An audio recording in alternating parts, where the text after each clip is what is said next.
తాజాంశాన్ని చూస్తున్నాం. సంధ్యా థియేటర్ తొక్కిసలాట ఘటనలో సినీ నటుడు అల్లు అర్జున్ కు నాంపల్లి కోర్టు సమన్లు జారీ చేసింది. సోమవారం వ్యక్తిగతంగా విచారణకు హాజరు కావాలని ఆదేశించింది. మరిన్ని వివరాలు మా ప్రతినిధి రమేష్ అడిగి తెలుసుకుందాం. రమేష్, అల్లు అర్జున్ కు నాంపల్లి కోర్టు జారీ చేసిన నోటీసులో ఏముంది? సంధ్యా థియేటర్ తొక్కిసల ఘటనలో సినీ నటుడు అల్లు అర్జున్ కి నాంపల్లి కోర్టు సమన్లు జారీ చేయడం జరిగింది.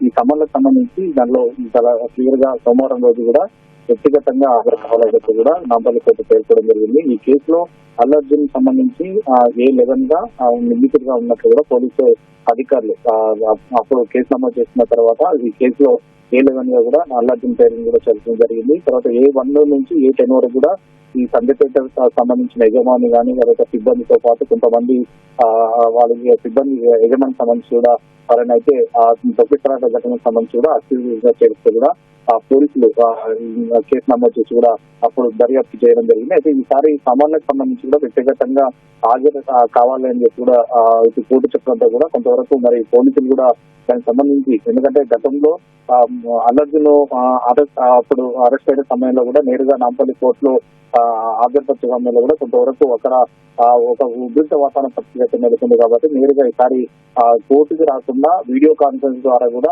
కోర్టు ముందుకు విచారణకు హాజరయ్యే అవకాశం ఉన్నట్లు కూడా మనకైతే తెలుస్తుంది. దాని ప్రకారం మరి నేరుగా వచ్చి ఆయన విచారణకు హాజరవుతారా లేదా వీడియో విచారణకు హాజరవుతారా అనేది కూడా ప్రశ్నించాలి. ఎందుకంటే ఈ కేసు ఇప్పటికే ఛార్జ్ షీట్లు దాఖలు చేయడం జరిగింది. దాదాపు 23 మందికి సంబంధించి కూడా నిందితులను చేస్తూ కూడా ఛార్జ్ షీట్ దాఖలు చేయడం జరిగింది. ఈ విచారణ తర్వాత ఈ ట్రయల్ రన్ కూడా ప్రారంభం అవుతుంది. కాబట్టి దీనికి సంబంధించి కూడా పూర్తిగా వారి సమన్లకు సంబంధించి కూడా జారీ చేసిన తర్వాత వారికి సంబంధించి వాదనలు కూడా ఆ కోర్టు వినే అవకాశం ఉంది. తర్వాత విన్న తర్వాత కూడా ఈ మరొకసారి ట్రయల్ అయితే నిర్వహించే అవకాశం ఉంది. కానీ ఈ ఘటనలో 2024 డిసెంబర్ 4 పుష్ప 2 బెనిఫిట్ షో సందర్భంగా ఈ తొక్కిసలాట జరిగిందని చెప్పి కూడా అప్పుడు చిక్కడపల్లి పోలీసులు అయితే కేసు నమోదు చేయడం జరిగింది. దాంట్లో తొక్కిసలాటలో రేవతి అనే ఒక మహిళ మృతి చెందగా తర్వాత ఆమె కుమారుడు శ్రీతేజకు సంబంధించి తీవ్ర గాయాలు పాల్గొనడం జరిగింది. ఇప్పటికి కూడా ఇంకా అనారోగ్య సమస్యతో కూడా అతను అంటే మరొక పక్క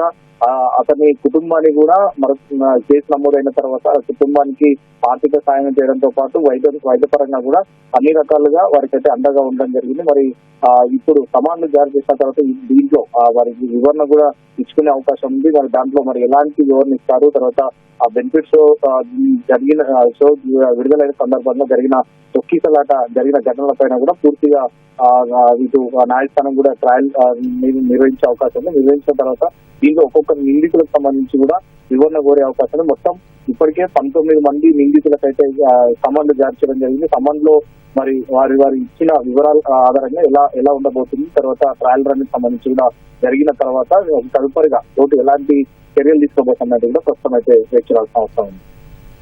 రైట్, ధన్యవాదాలు రమేష్.